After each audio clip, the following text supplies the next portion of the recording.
same intellectual economists, the one whose playbook got us into this mess, the non-producers, the ones that base everything off theory, constant intervention, easy money, exploding debt, are now telling you that growth is the problem and poverty is manufactured. They say we live in an age of manufactured scarcity, that roughly 10% of the world still lives in extreme destitute, and the promise that growth would lift all boats has failed us. Here's the problem. They're starting from the middle of the story. See, poverty is not some artificial condition that we suddenly created with capitalism. Poverty is the default starting point of human existence.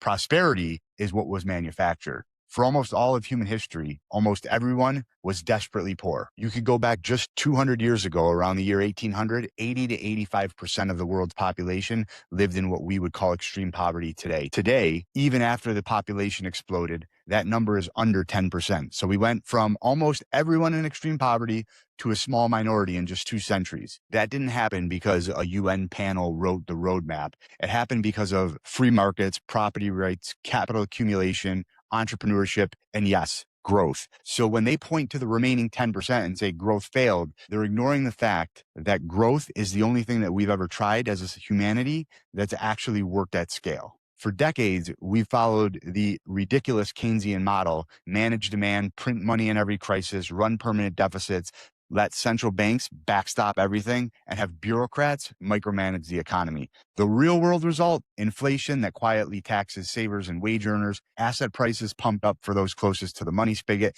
and a middle class that gets squeezed at every cycle. So when these same economists tell you that growth is the problem, they're deflecting from the real issue. It's their central planning and experiment is what distorted prices, fueled debt, and eroded real wages. Remember, humans started with absolutely nothing. No modern agriculture, no global supply chains, no medicine, no infrastructure. Prosperity had to be built from the ground up by individuals acting out of self-interest, first to survive, then to succeed. And in a market, the only way you succeed long-term is by creating something other people need or want.